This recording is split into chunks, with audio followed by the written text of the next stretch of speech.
पिछले एपिसोड में हमने देखा था कि चैंतियान और यिंगर के बीच में आपस में बातें हो रही थी, जहां चैंतियान उससे माफी भी मांग लेता है यहाँ पर आने के लिए, और वो उसको ये भी कहता है कि आगे से जो भी खतरे आएंगे उसमें वो उसको बचाने के लिए रेडी है। वो हर खतरों से लड़ जाएगा यिंगर को बचाने के लिए, जिस चीज से यिंगर भी बहुत ज्यादा खुश हो चुकी थी और वो चैंतियान को माफ करते हुए इस चीज के ऊपर राजी भी हो जाती कि चैंतियान उसको प्रोटेक्ट कर सकता है। उसी के साथ साथ सारे डिसेबल को अब सीक्रेट रैलिम के अंदर भेज दिया गया था ताकि वो लोग वहां पर जाने के बाद स्पिरिचुअल फ्रूट को हासिल कर सके। वो जगह बहुत ज्यादा खतरनाक है तो सभी को अपनी सेफ्टी का ख्याल रखना पड़ेगा। जिसके बाद यहाँ से ये एपिसोड शुरू होता है। तो इस एपिसोड की शुरुआत में चैंतियान जब सीक्रेट रैम के अंदर आगे बढ़ रहा था तो वहाँ पर वो अकेला होता है, क्योंकि जैसे ही पोर्टल के अंदर सभी आए थे वो इधर उधर भटक चुके थे। तो चैंतियान भी अकेला ऐसे ही आगे बढ़ रहा था। उसके बॉडी के अंदर से ही स्वॉर्ड एम्पायर उससे कह रहा होता है, देखो ये जगह मुझे सही नहीं लग रही है, थोड़ी ज्यादा ये खतरनाक होगी, तो अपने आप को जरा संभाल कर रखना। यहाँ पर एंशिएंट तरह के प्रोटेक्शन और फॉर्मेशन वगैरह लगे होंगे जिसके बारे में तुम सोच भी नहीं सकते कि वो कैसे हो सकते हैं। तो जो भी कदम उठाना उसको थोड़ा सोच समझ कर ही उठाना। यही बातें करते हुए चैंतियान आगे बढ़ रहा था, लेकिन जो जैसे ही थोड़ा दूर आया होता है कि वहाँ पर युनफी आकर उसका रास्ता रोक लेता है। वो यहाँ पर चैंतियान से फाइट करने के लिए आया हुआ था।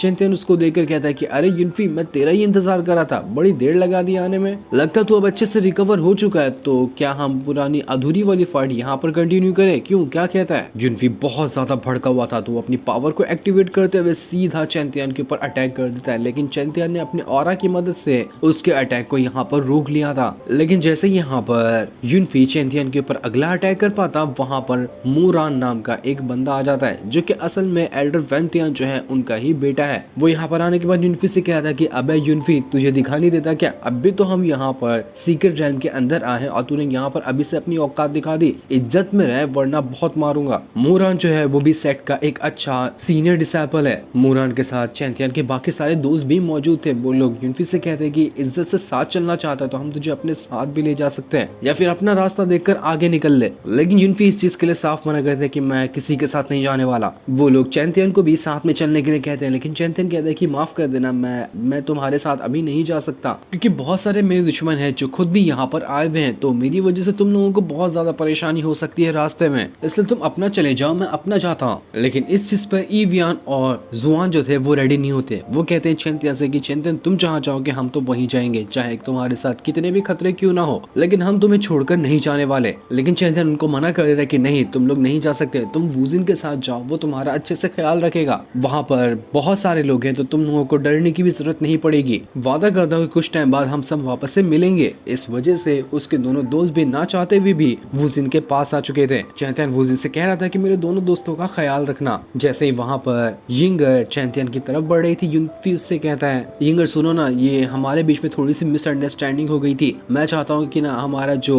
रिलेशनशिप है वो फिर से पहले जैसा हो जाए, मैं तुम्हारे साथ एक नई शुरुआत करना चाहता हूँ, उम्मीद है कि तुम मुझे माफ कर दोगी। लेकिन यिंगर उसको कहती है कि भाग तेरी भैंस की टांग। इतना कहने के बाद वो चैंतियान के पास आकर खड़ी हो जाती है। इस चीज को देखकर युनफी के गुस्से का ठिकाना नहीं था। वो कहता है कि नहीं छोड़ूंगा, किसी को नहीं छोड़ूंगा, एक एक को चुन चुन कर मारूंगा, बहुत उछल रहे हो ना, थोड़ी देर में तुम्हें तुम्हारी औकात पता चल जाएगी। इतना कहने के बाद वो वहां से जा चुका था। मूरान जो था वो भी यहाँ पर चैंतियान से कहता है कि तुम नहीं आना चाहते तो ठीक है, मैं तुम्हें फोर्स नहीं करूंगा, तुम्हें जहाँ जाना है तुम वहाँ जा सकते हो। इसलिए चैंतियान यिंगर के साथ वहाँ से चला जाता है, क्योंकि यिंगर भी उसके साथ ही जाना चाह रही थी और यिंगर काफी ज्यादा स्ट्रॉन्ग है तो चैंतियान को प्रॉब्लम भी नहीं होने वाली। उसके दोस्त उतने स्ट्रॉन्ग नहीं थे जो आने वाले खतरों से मुकाबला कर पाते, तो चैंतियान ने यिंगर को अपने साथ रख लिया था। थोड़ी दूर आने के बाद चैंतियान यिंगर से कहता है कि अरे तुम यहाँ पर मेरे पीछे पीछे क्यों आ रही हो, तुम्हें ना ऐसे मुझे फॉलो नहीं करना चाहिए, लोग यहाँ पर हमारे को गलत भी समझ सकते हैं, कुछ और ही नतीजा निकाल लेंगे वो कि हम दोनों के बीच कुछ चल रहा है। लेकिन यिंगर कहती है, अच्छा ऐसी बात है, तुम नहीं कह रहे थे उछल उछल के कि तुम मुझे प्रोटेक्ट करना चाहते हो, अब यहाँ पर मुझे कुछ हो जाता तो तुम कहाँ से आते प्रोटेक्ट करने के लिए, तो मैंने सोचा कि मैं तुम्हारे साथ ही हो जाती हूँ, एनी टाइम मुझे प्रोटेक्ट करते रहना। मतलब कि तुमने जितनी भी बात कही कि तुम मुझे प्रोटेक्ट करोगे, ये वो करोगे, सब कुछ झूठ था ना, अब तुम यहाँ पर मुझसे पीछा छुड़ाना चाह रहे हो। चैंतियान कहते हैं कि नहीं नहीं, ऐसी बात नहीं है, मैं तो बस ऐसे ही कह रहा था कि मुझे यहाँ पर अकेला रहना अच्छा लगता है, मैं अकेले जाकर जो भी काम होगा मैं उससे अच्छे से कर सकता हूँ, कोई भी मेरे साथ रहता है ना तो मतलब कि वो मेरे पर बोझ हो जाता है, तुम भी मेरे साथ रहोगी तो मुझे बोझ की तरह तुम्हें संभाल कर आगे ले जाना पड़ेगा। ये सुनकर यिंगर काफी ज्यादा उदास हो जाती है और वो उदास मन से वहाँ से आगे बढ़ने लग गई थी।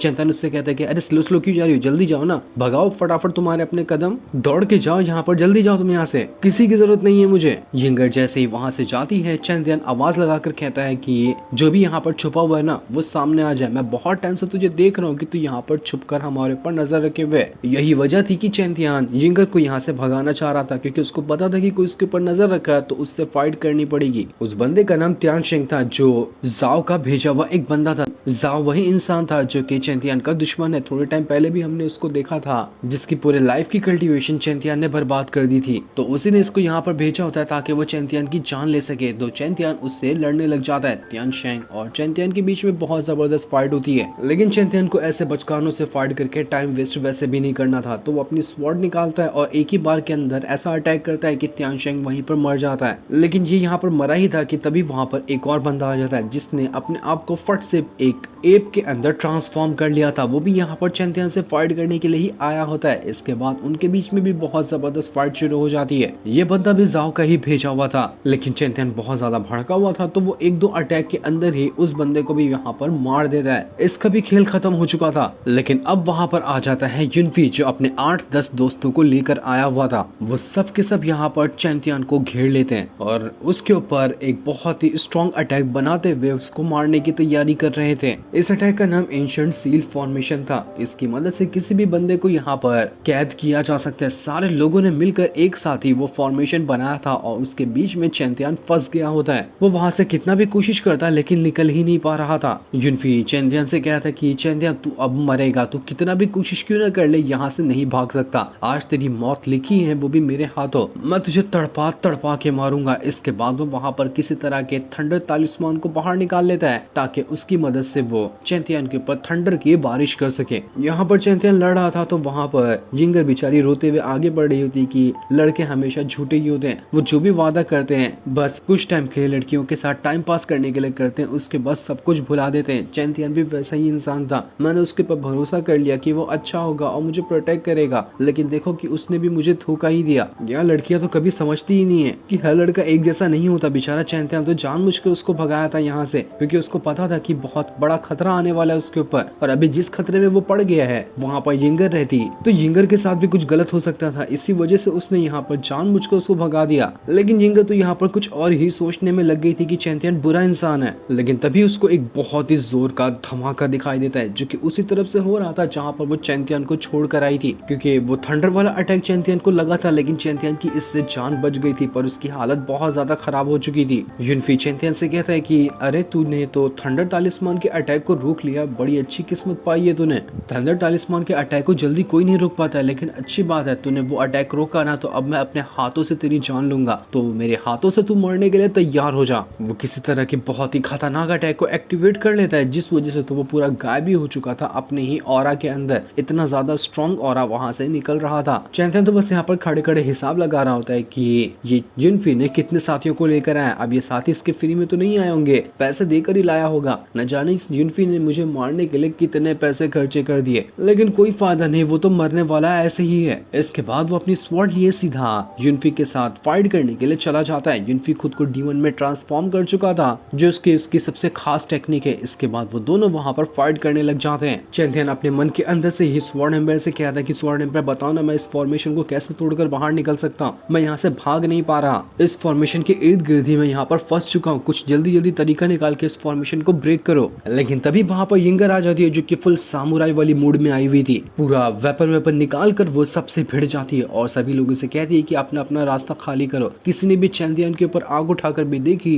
तो मुझसे बुरा कोई नहीं होगा। इसके बाद वो आराम से फॉर्मेशन तोड़ते हुए चैंतियन को वहां से भगा कर ले जाती है। चैंतियन को आसानी से यहाँ पर बच चुका था। थोड़ी दूर आने के बाद यिंगर चैंतियन से कहती है कि अच्छा तो तुम मुझे बेवकूफ बना, मैं न जाने क्या क्या तुम्हारे बारे में सोच रहा था, बल्कि तुम तो यहाँ पर मुझे उस खतरों से बचाना चाह रहे थे। थैंक यू कहने की कोई जरूरत नहीं है मुझे, तुमने मुझे बचाने के लिए मुझसे दूर किया तो मैं यहाँ पर तुम्हें बचाने के लिए आ गई थी, बस अपना हिसाब बराबर हो गया। लेकिन तभी वहाँ पर युनफी अपने साथियों के साथ दोबारा पहुंच जाता है। वो यिंगर से कह रहा था कि यिंगर मैं तुझे एक आखिरी मौका देता हूँ, अभी भी टाइम है, मेरे साथ हो जा तो जिंदा रहेगी, नहीं साथ होती है तो मौत से भी बुरी सजा दूंगा। बहुत प्यार करता हूँ ना तुझसे, इसलिए तुझे इतना मौका दे रहा हूँ, लेकिन ये मेरा आखिरी मौका है। मेरी पेशेंस की लिमिट को तू क्रॉस करते जा रही है, तो पता कि तेरा क्या फैसला है। यिंगर कहती कि युनफी तू पहले तो मुझे लगता था कि थोड़ा बहुत अच्छा इंसान भी है, लेकिन अब नहीं, तूने ये काम करके अपनी औकात दिखा दी कि तू एकदम नंबर का घटिया आदमी है, तुझ जैसा घटिया आदमी मैंने अपनी लाइफ में नहीं देखा था और तुझे क्या लगता है कि ऐसे घटिया आदमी के साथ मैं रहूंगी? इससे बेहतर कि मैं मरना पसंद करूंगी लेकिन तेरे साथ रहना नहीं।